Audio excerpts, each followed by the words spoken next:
Welcome to the center of the universe and the home of the 18-time Grey Cup champion Toronto Argonauts. This is the X's and Argos podcast with Ben Grant and JB.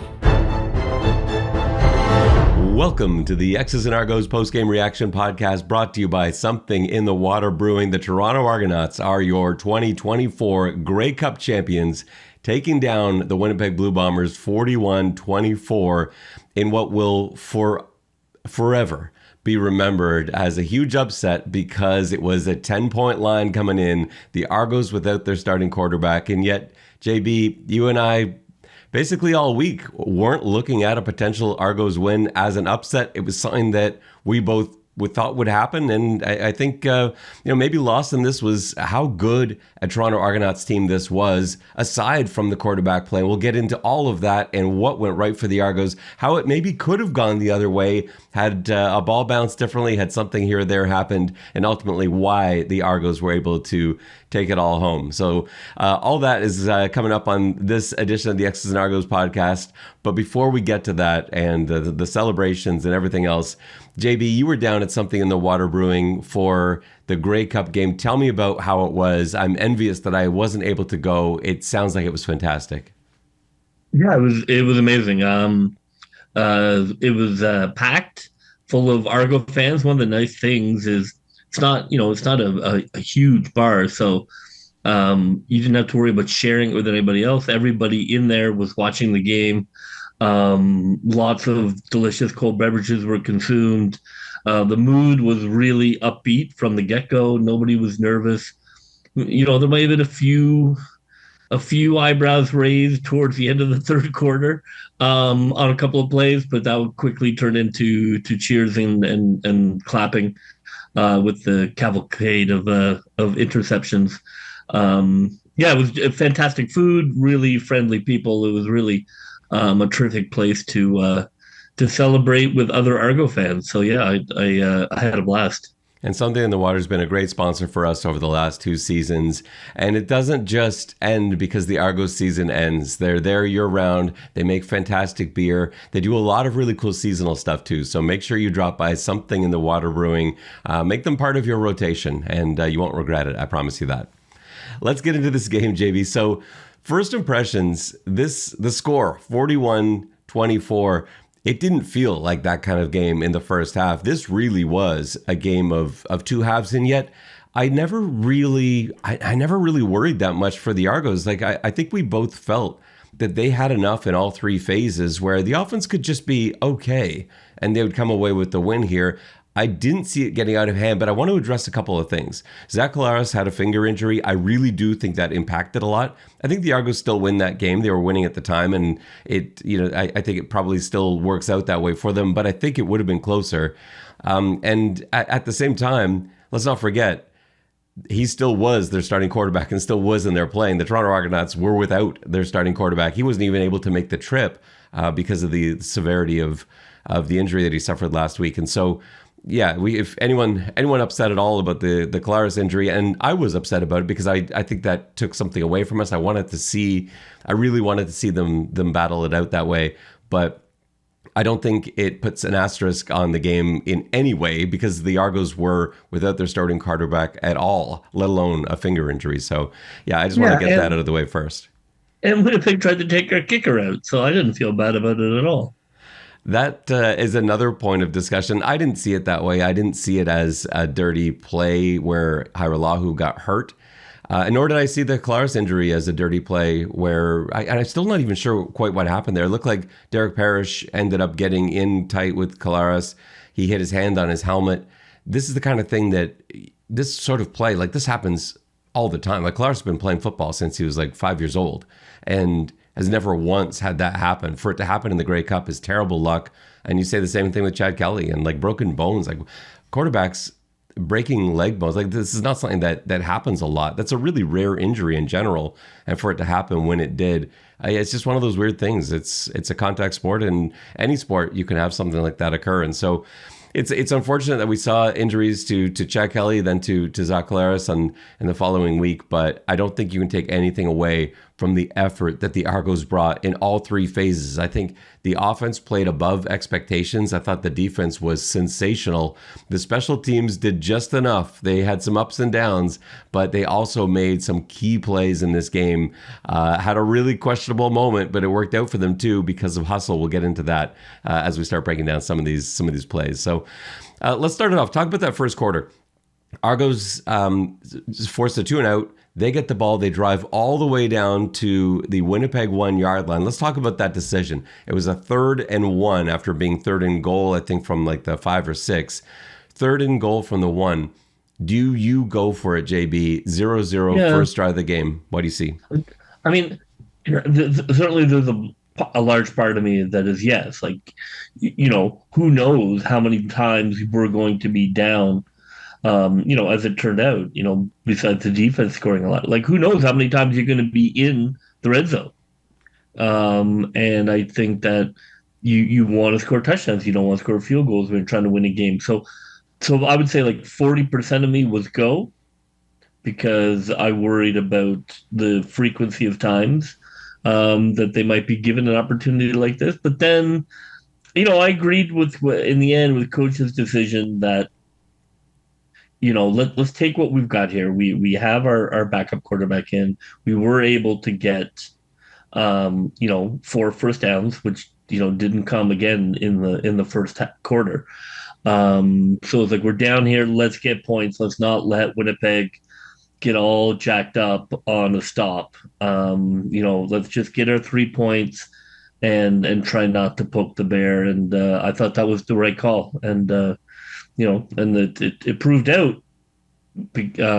so yeah, I like the call. I think it was the right call. I'm glad, they sort of overruled me, I guess, because I would have gone, but I see the argument for what they did, and it was smart. Yeah, I would have gone too, and I think it probably would have been the wrong decision. I'm with you on that. I always think you should go. Anything in one in CFL, I think you should always go. But that said, the Argos haven't been very good at that, for one. Their best quarterback sneak artist is Chad Kelly, who's obviously not in the game. So there's a couple of big strikes against you. And then add to that the fact that this field goals should have mattered. It ended up not being, this ended up being a blowout, but you couldn't come at that point. You certainly couldn't think like, well, we're going to blow them out, so it doesn't matter. Like, that's not what you're thinking. You look at the last 2 Winnipeg games. Winnipeg scored 14 points in the first one, 11 points in the second one. Every point mattered. Like, they held Toronto in check in those games too, and it was really tight down the wire. You want those 3 points. And so I think in reflection, that was the right decision. I hate it philosophically, but I think it was correct. And let's not forget that you wanted to give Arbuckle some confidence. Have that first drive, say, hey, you just took the ball all the way down the field. You scored points on the first drive, and those are hard to come by. Well done. You belong in this game. Way to go. Let's get back out there and add to this. Like, I think all those things, you put that together, that was the right move. We were probably wrong in being aggressive there. And full credit to Dinwiddie for not being greedy on that opening drive and seeing that this is probably a more sensible decision. I think it's why he is successful in championship games, because he clearly has learned the lesson that don't become somebody new in a championship game. Don't overthink it. Don't try and complicate things or do things that you're not used to doing.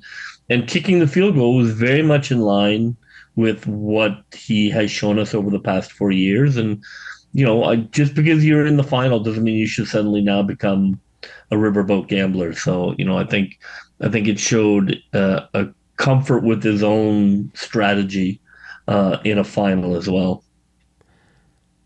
Let's talk about whether or not it's too early to trademark the term Dinwiddie Dynasty, because you look at these last 4 seasons, 4 straight East Finals, 2 Grey Cup championships. It's the best anyone has been in the last 4 years. It's not even close. Like, I know Winnipeg's made it to 5 straight Grey Cups, but they've lost most of them. I thought we might get to the end of the podcast before we I know, but you brought up, I know we're way out of order already. We're only a few minutes in, but you brought up Dinwiddie in that decision. Like, he and his staff coached a heck of a game, and maybe we can come back to it more later, but yeah, let's not, that can't get lost. We can't leave that out. I thought that first quarter and the first half went textbook. They went exactly as we'd hoped. that they kept Winnipeg in check. They kept the running game in check. They did not get down 14, which would have been really difficult to dig their way out of. They were able to keep them within arm's length all the time. Um, they were able in that first quarter. They were able to get first downs and not let field position bury them. They were able to kick field goals to stay within reaching distance. That first half was absolutely what Toronto would have hoped for. And to be honest, if I were a Winnipeg fan, I'd have some questions. We played Ottawa and Montreal, and I thought both of those teams had Toronto-specific game plans that were a problem for the Argos. And Winnipeg's first quarter, I thought, played very much into Toronto's hands. I didn't feel like Winnipeg had anything particularly special or interesting or Toronto specific. They just sort of lined up and played ball. And um, I was, if I were a Winnipeg fan, I think there was an opportunity missed there. I think you never want to do what your opponent wants you to do, and Winnipeg played that first half exactly as Toronto would have hoped they would. Yeah, I think so too. And I think maybe not the way they expected Winnipeg to play. I think they expected Winnipeg to come out running the football. Instead, they went to the air right away. But it was nothing that we hadn't seen Winnipeg do before. There was nothing that seemed to exploit Toronto's defense. The only thing I thought was they tried to go deep a few times early. It felt like Winnipeg thought they had an edge in the deep ball game. And so they tried one early that didn't work out, but then their second one hit. I think the Lawler one missed, and then there was a deep sideline route that was out of bounds. But then they did hit one to Ontario Wilson deep down the sideline. And I wondered, what did they see here that they're going after? But then they were never able to capitalize on that again. For the rest of the game, Toronto was able to shut that down. But it seemed to me like they felt they had something there. I didn't really see it myself. I know they were really trying to turn Metier around. He was playing that sort of deep middle, and you could see Collaros trying to work him to one side and go the other side. And they were really trying to get him to commit. And that's sort of what happened on that deep ball to Wilson. But I don't know that. I think that's pretty weak if that's your plan. If that's what you're basing it on, is trying to move Metier around and take deep shots all day. That's just not a high percentage way to go about winning a football game. So yeah, it was strange, and I agree with you. I think you have some questions if you're a Winnipeg fan right now. Let's talk about Hajrullahu in that first half. It gets rolled up on. I think on the play, it looked like Adeboboye got pushed back into Hajrullahu. It wasn't a penalty because it's still blocking that's happening. It seemed like the blocking was happening pretty late, after the whistle, but the referees really allowed it to finish, and they rolled up on Hajrullahu. It didn't look good. He went down in a lot of pain. When he came on to kick that field, because he hit that field goal, that was the second field goal of the game, and he hit it, and it was after he hit it that he got rolled up on. And then at the end of the half, with the score 10-6, he's coming on with a few seconds left in the half.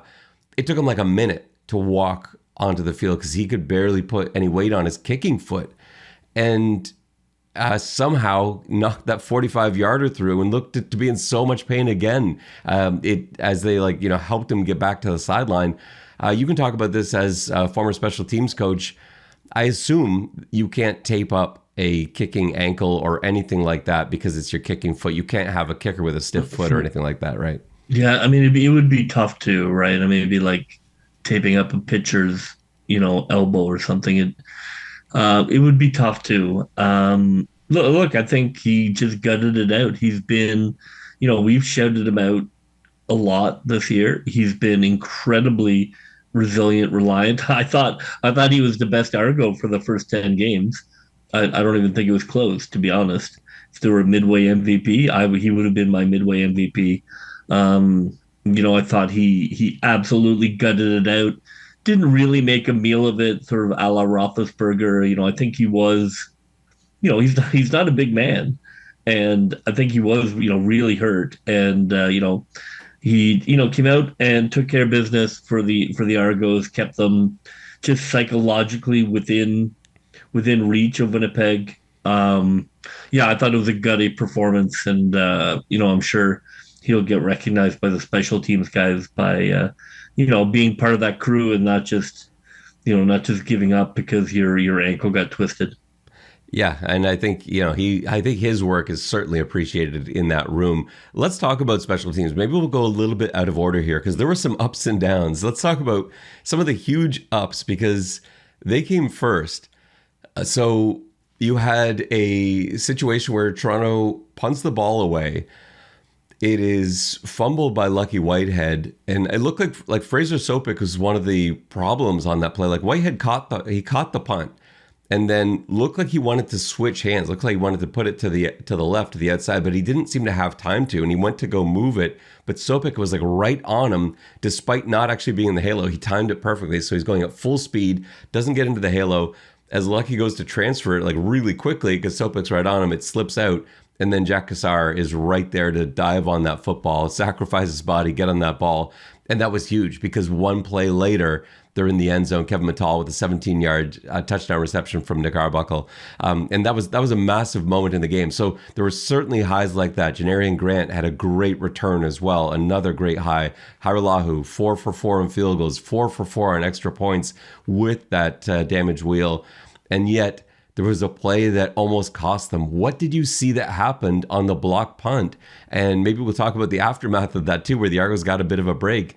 But something went wrong. It looked like there was just an unblocked man that I think they were expecting. I think the blocking assignment felt like there was an upback that was going to take him, and yet there was nobody there at all. He came through. Yeah, clean, I mean, made the block. It was almost blocked by two guys. Yeah. Yeah, I mean, I think sometimes it's just as simple as the other team comes at you with a level of violence that you weren't quite expecting, and Winnipeg was fighting for their chance to win the Grey Cup that was literally seeping away. And I think Toronto unless they were missing a player, they didn't point that out on the broadcast. It felt like they were missing a player. It rush looked like that to me too, but I think was that effective. But it could simply be that the guys came with speed and aggression. That because like if a team's not trying to, a lot of times teams don't try to block punts. They're trying to block a punt on every time. So sometimes there's a bit of pantomime, if you will, between the lines, and and then suddenly you get a real rush. It seemed to have caught them by surprise, and the ball just bounced Toronto's way. I mean, there's no two ways about it. But from the onside kick at the end to the fumble recoveries to Cassar's fumble recovery. I know you don't believe in the gods, but the ball was bouncing Toronto's way, absolutely, and to that kick was right in the middle of a kind of shirt tightening. Is Arbuckle going to be able to get home before turning into a pumpkin moment? Because it was a little pumpkin-y at the end of the third into the fourth. There was about a 6-minute period there where it was like, bad play, bad play, bad play, bad play. And it looked like there was going to be some issues about getting all the way home. But God love Winnipeg, they blocked in the back. Yeah, although Toronto gave it right back again after that. But yeah, you got to give Brian Hajrullahu the credit for hustling to that, right? Like that punt was blocked. Hajrullahu, I don't know what he was planning on doing with the ball when he got there, but he just wanted to make sure Winnipeg didn't scoop and score. And so he's hustling as fast as he can to get there. And that's what causes or draws the penalty. He ends up getting pushed in the back. I think it was Kyrie Wilson that pushed him in the back, which you can't do. You can't obstruct with somebody that's going after a loose football. And so that ends up being Toronto's ball at the spot of the foul, first down. It was a huge bailout, but then on the very next play, Arbuckle threw a pass right into the giant mitts of Willie Jefferson. I have no idea how he caught that ball. He's like, to get a piece of it is one thing. To get a piece of it and actually haul it in when the guy throwing it is 5 feet from your face is pretty unbelievable. But he caught it. Carey almost took the two of them out in trying to tackle him so aggressively. Kadeem Carey was so mad that Jefferson was able to come down with that football. That was such a violent hit, but that completely changed the game again. Jefferson was a man possessed.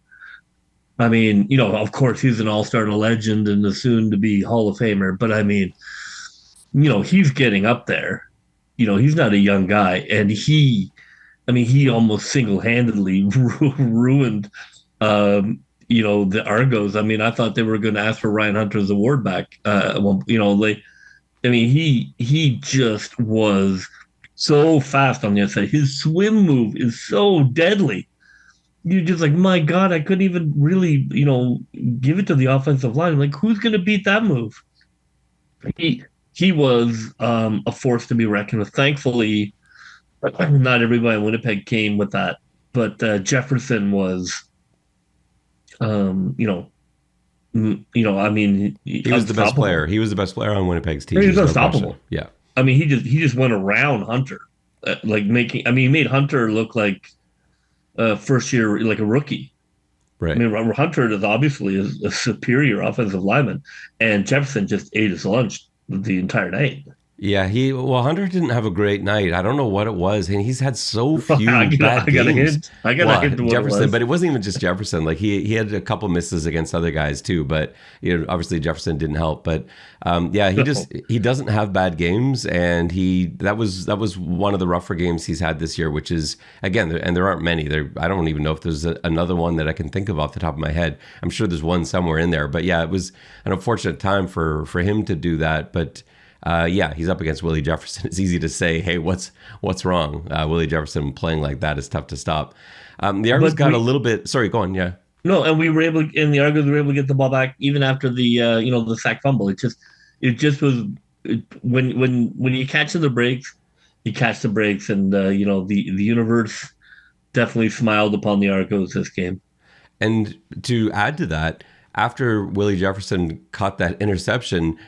That wasn't Zach Collaros in. That was Terry Wilson in because Collaros was presumably getting stitches in the dressing room at that point on his finger. And so Terry Wilson went in, almost got picked off on the first play. Benji Franklin, I can't believe Franklin, with all the picks he's made, didn't come away with that one because he had a pass interference play the play before. And he's probably... you don't see him make mistakes like that typically either. He's been so good throughout the playoff run and the games leading up to it.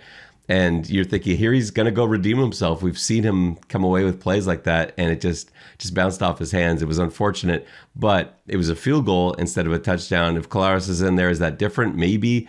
Wheatfall missed one that looked like he could have probably got on that second throw. I thought the second throw was, I thought, a really nice throw from Wilson, but Wheatfall couldn't get to it. And then they kicked a field goal, 17-16 at that point, I believe. And then, the Argos, they never looked back. That was it. 17-16 was as close as Winnipeg got. They rolled after that. But yeah, what a weird series of events that was as we headed into the fourth quarter. It was such an unusual game at that point. And then the picks started happening. Some of those are, I think, related to Collaros' finger, no question. I didn't think the Deshaun Amos one was, though. I actually thought it was a really nice ball. If anything, it was the wrong arc. Collaros threw what you'd call a 3 arc, like one that sort of falls out of the sky, and that just gave Amos enough time to be able to come back and recover that. It was on target. Like, there's nowhere else you can throw that ball, but ideally you're throwing it with more zip on a 2 arc, and Amos isn't able to get there in time. Amos did get there in time, but what a sensational play. They just mixed up the secondary too. Franklin was injured. You had Milton in a corner. Everyone's shuffling around. Priester's playing halfback. They go to the opposite side of the field, and Amos came away with one of the plays of the day. Just a sensational pick, and that's kind of embodies the season he's had. He has been outstanding this year. Quarterbacks haven't thrown his way. When they have, he's made them pay. He's got so many turnovers to his credit, and that, yet again, another brilliant interception. What do you make of the picks that followed? Were those desperation throws, the baiting that we saw from Priester, the McManis one was a little bit weird? I mean, the Priester was basically taking Montreal's plans, and that's a really nice idea, actually. They brought the heat on the blitz, and they knew the hot look. It's pretty standard that you look to your hot look in the direction that the blitzer came from, because usually. That's the weak spot. Wherever somebody blitz from, there's usually not somebody there. And Priester 100% knew the blitz was on. The heat came and jumped the route. And, it was awesome. Yeah, it looked exactly like that. Like you're talking about the Sankey pick from last week, where you're filling in the gap that was vacated. Yeah, beautifully done, Priester. If you watch that replay, like he's got his feet set. He has no intention of backing up. He's coming forward. That's his play. Ball's coming out quick. I know they've got to complete this pass. And it's not going to go far. And so, yeah, he was set to just break on that ball. Yeah, that was a beautiful play from Priester, and he took that all the way. And then that was followed up by the Wynton McManis pick. I so badly wanted Wynton to get into the end zone there. That one was set up by Serezna, I think. I think it was Serezna that came around the outside. Although, who had a quiet night. The line had a quiet night, actually. Yeah, the D-line, they did have a quiet night. They got in Claris's face. They got in his finger also, but they only registered, I think, 1 sack on the night. I'll just check that right now. Yeah, it was just Robbie Smith's The sack. Winnipeg offensive line had... Now, Toronto did not... In fairness, Toronto didn't bring tons of heat. Right. So, generally, it is tough if you're only rushing 3 or 4 to get there. But I thought Winnipeg's offensive line... did a good job of keeping them intact. But run wise, yeah, they were incredibly stout. Yeah, no, they did a really good job there. But yeah, Serezna tipped that ball. McManis just sitting there in the right place, picks it off. It looked like there were a few things that went through his head. He picked up the football, started running down the sideline. I think he's looking to go down, go out of bounds, or whatever. And then there's a point where he's like, I might be able to make it to the end zone. And you could see him just try and hit this extra gear, and he just barely got tripped up.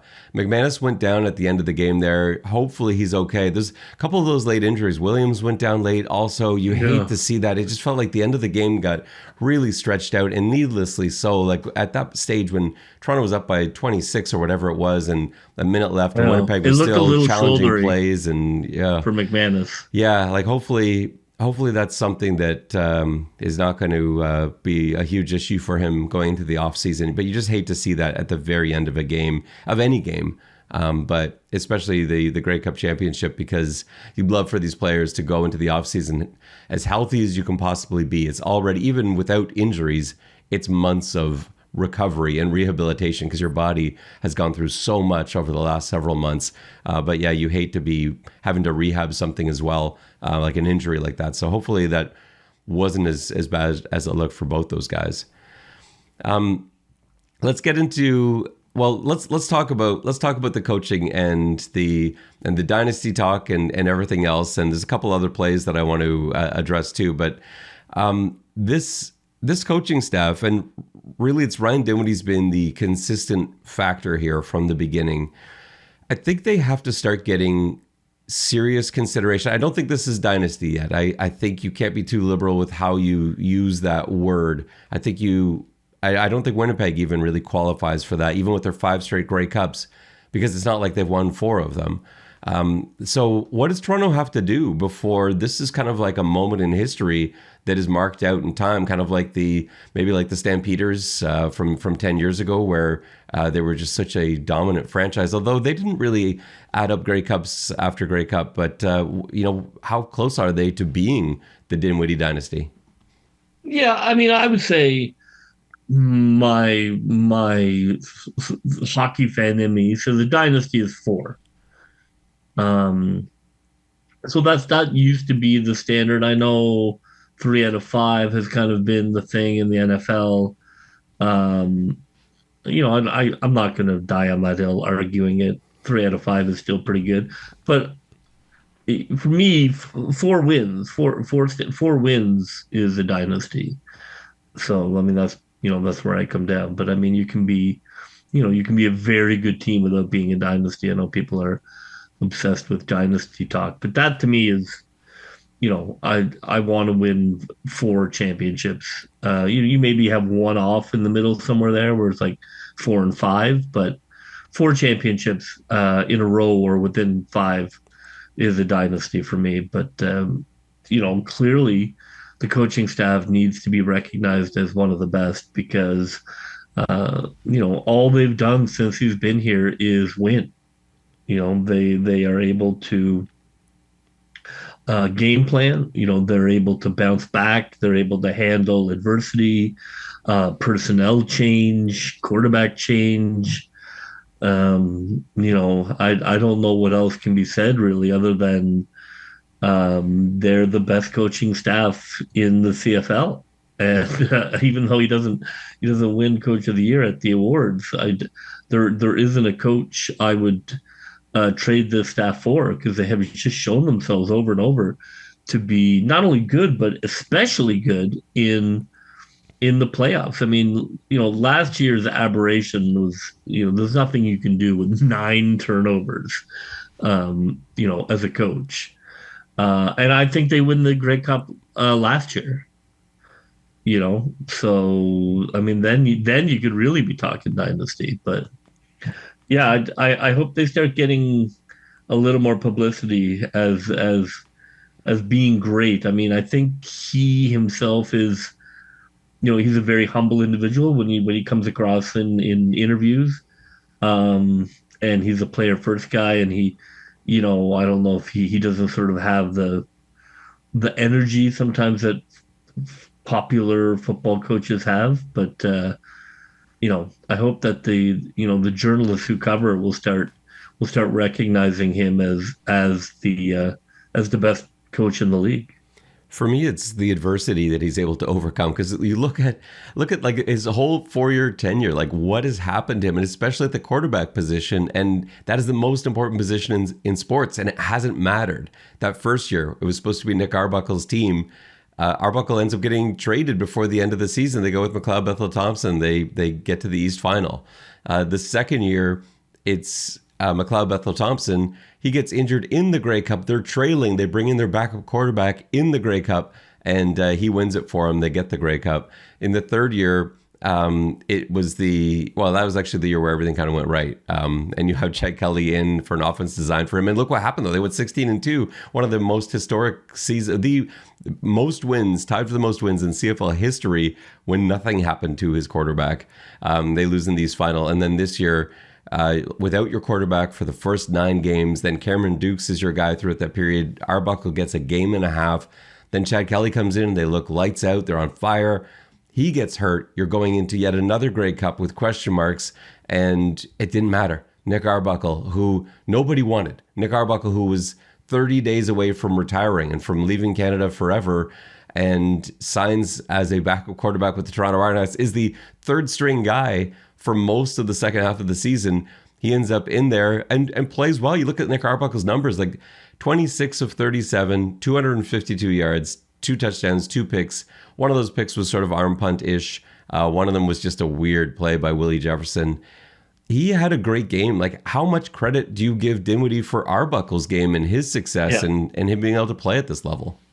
Yeah, I mean, I have to. He's an offensive guy. That's his side of the ball, and quarterback especially.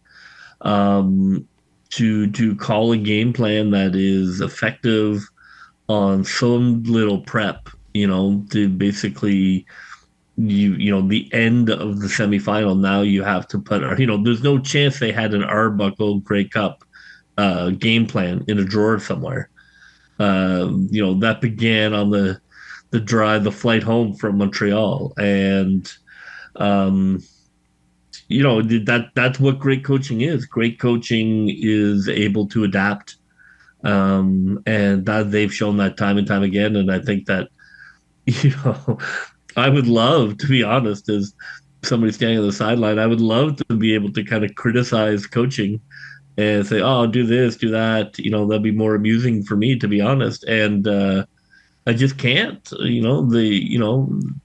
Besides the occasional challenge, he is absolutely a top-notch football coach.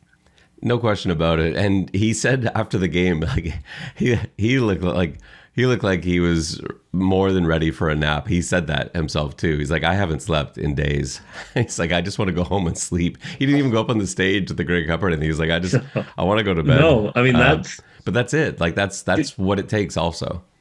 I mean, look, full credit to Arbuckle. He has to do it, but to have Arbuckle win you a Grey Cup, He's a Grey Cup MVP.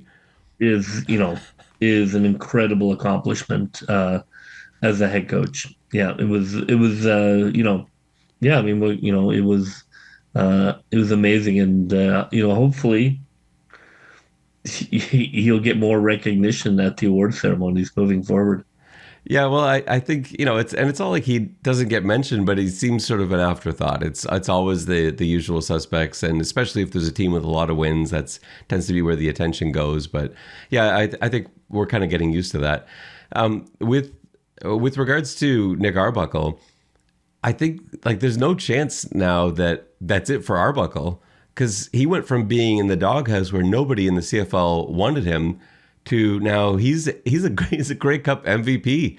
And so like how do you not want Nick Arbuckle around? Like at the very least in your second string capacity, like Toronto certainly would want to keep Nick Arbuckle here next season as a backup quarterback. And I don't know if there's any team that would be thinking at this point, hey, let's bring Nick Arbuckle in to compete for a starting role. But just how things have changed, how that one game changes things so. It's just such a 180 for him and what the league thought of Nick Arbuckle. He, unfortunately, and I think unfairly so, had become a bit of a joke. The interceptions he'd thrown into Ottawa, that's all everyone talked about is, Arbuckle is, there's nothing there. All he does is throw interceptions. This role for him in Toronto, backing up Chad Kelly, seemed like it made sense. It was a logical thing for him.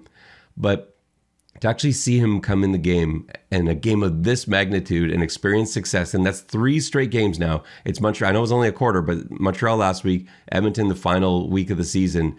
He's looked fantastic. You put that film together, I can make you a really good argument for why he's better than whoever you've got for like 4 or 5 teams in the league. Looking at their starting quarterback situation for next year. So hopefully Arbuckle is around for a bit yet.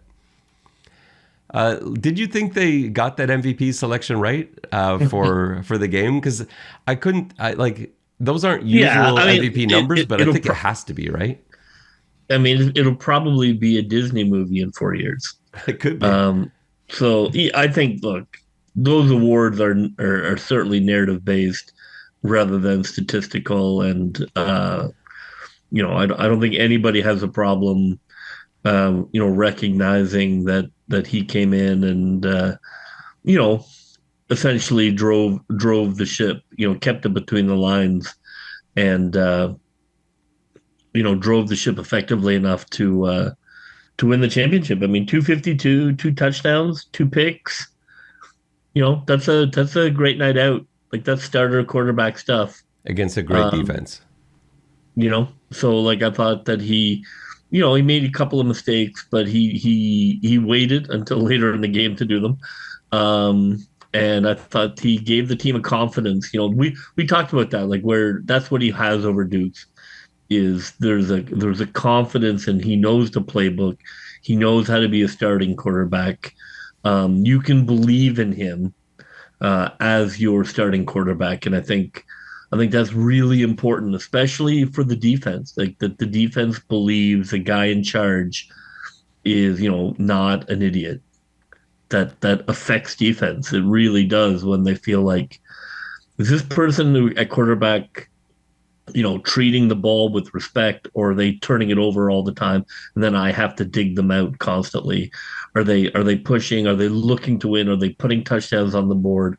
Are we pulling together, or are they pulling in the opposite direction? And I mean, those are things that defense don't talk about, but certainly they say to each other, and certainly will recognize in a game. And I think Arbuckle's ability to unite the whole team in belief that this is somebody who could land the plane, I think that definitely it makes him deserving of the MVP award. I don't even know who I would give it to if not him. You can't. Like, you look at the other stats. Like Kadeem Carey, he had a good day. 15 carries, really nice 79 yards, like five yards of carry and a touchdown. But those, I don't know if that's MVP numbers. None of the receivers had more than 45 yards receiving. So I don't think it's anyone there. And defensively, like, it was spread around, but does one pick get you an MVP or a pick six? Like, it's, you're in the conversation. I think at the end of the day, it had to be Arbuckle. And I want to talk about that pick. We talked about the Willie Jefferson one, which again is just this freak of nature pick.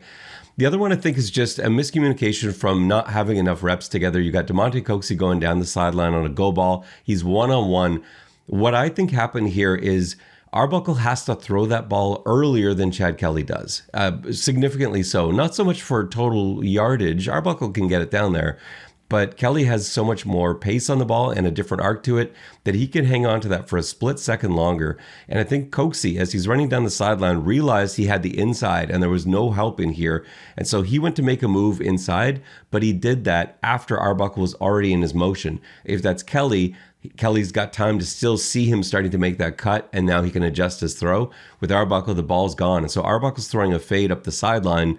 Coxey thought he had time to cut it back inside. His quarterback would see it. They ended up on different pages. That's what I think happened. I don't know for sure. It looked like that for me. So that was just one of those. It ended up being arm punt anyway. It wasn't like the end of the world. It was 50 yards downfield. But that to me, I think is probably what happened on that pick, a miscommunication. The receivers, like everyone did their job. You have four catches for Polk for 42, a quiet day by his standards, but he did what he needed to. Unger with 4 catches for 29. Brissett 3 for 45. Tavares was targeted a lot, 6 targets, 3 catches only for 37. But there were some big first down conversions, I think 2 of which were on that opening drive where it seemed like that's where Arbuckle wanted to go with the football. And then Coxey after that, 3 for 29, Carey 3 for 10, so on down. And a lot of those throws, because like Arbuckle's not going to throw you open. A lot of those throws and catches were big hits after. Like those guys, those wide receivers took punishment because they're running hooks and they're getting to the sticks and turning, catching the ball, and then getting lit up. But they held on to the ball. I think that's the toughness of those guys not to drop the ball, knowing full well that when they're catching these passes, it's going to be in traffic and it's going to be followed by Polk especially took some really big hits on those hooks. Yeah, he did. And they were smart route running too, because sometimes, actually a lot of the time, Winnipeg would be rushing 3 on second down.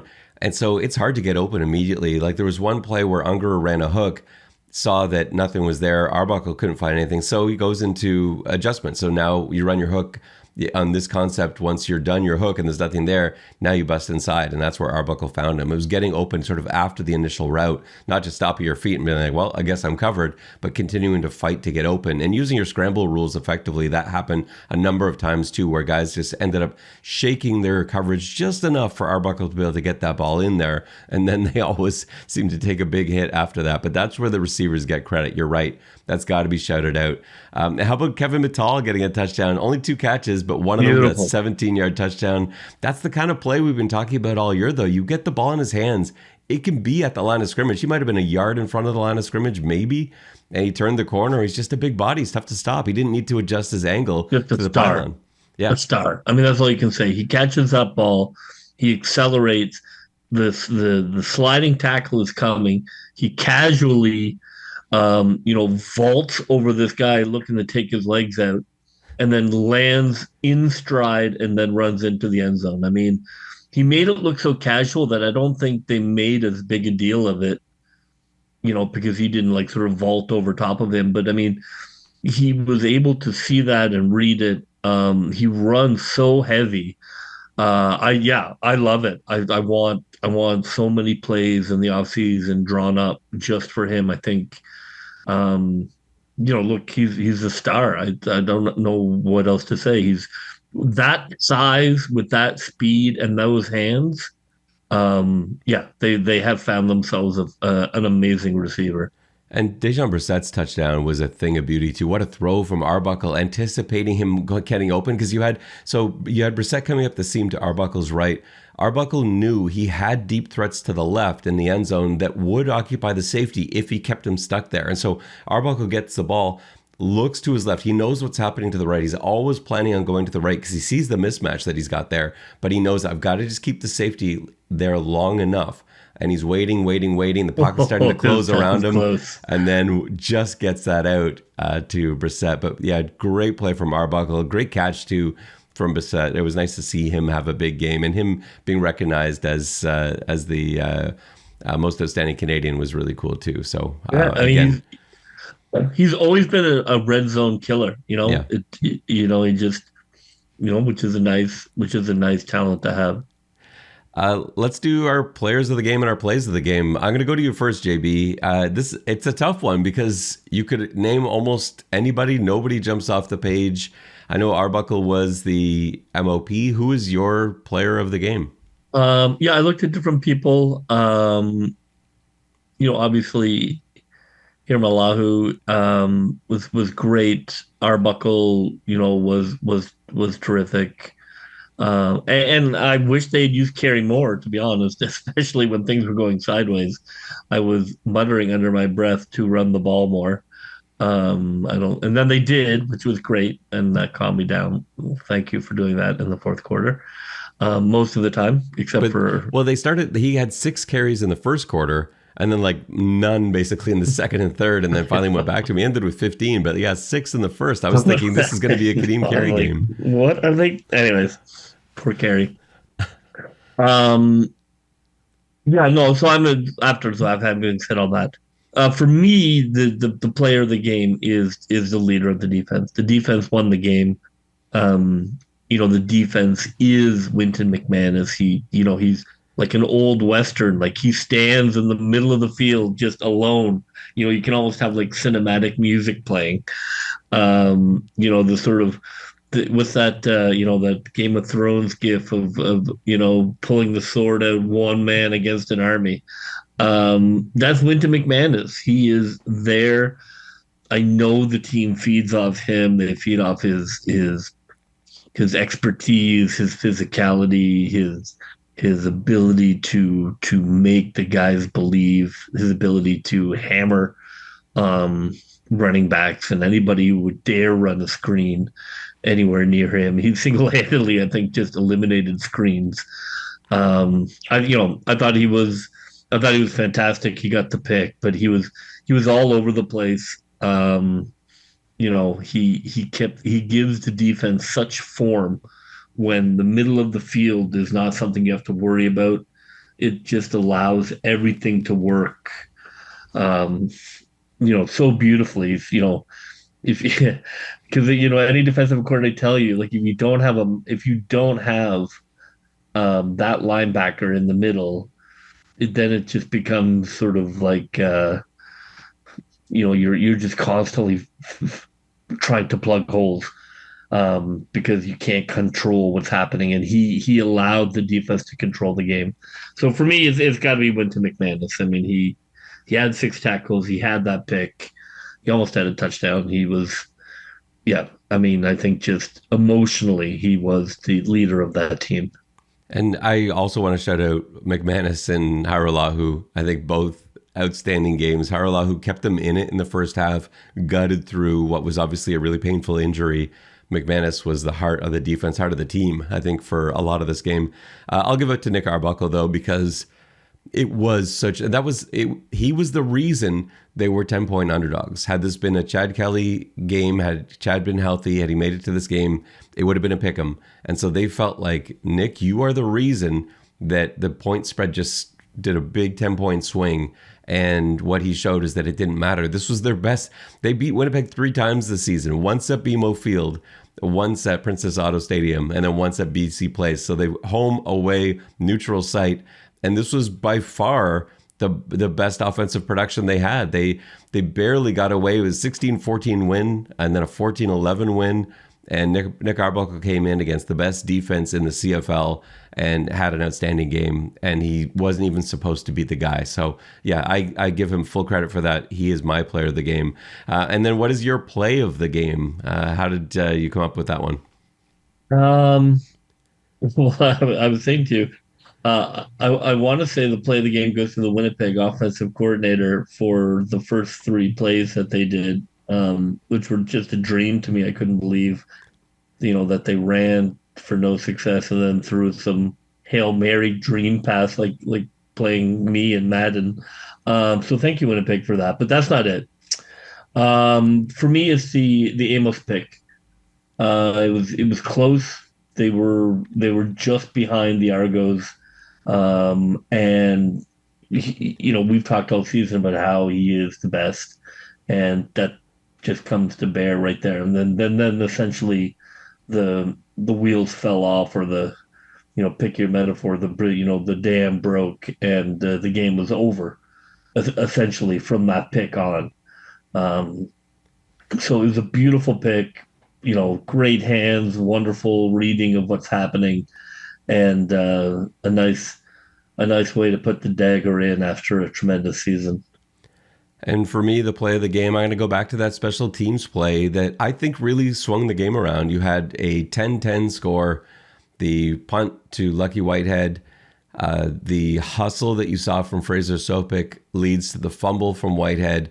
The hustle you see from Jack Cassar leads to the recovery. And that was where the game changed. Like one play later, they're in the end zone. They're up 17-10. Winnipeg would never tie or take the lead again after that. The game was, it wasn't over, but the Argos never looked back, up 17-10. And I think it was caused by that special teams play. So for me, that was my play of the game. That was where everything changed in my mind. What a way to end it, JB. And we both are going to hit. We'll do in our season recap and our awards show. We'll go through all our golden fleeces, but we were rolling in fleeces tonight at plus 330 with our final play. So it was My wins all family around. would be overjoyed.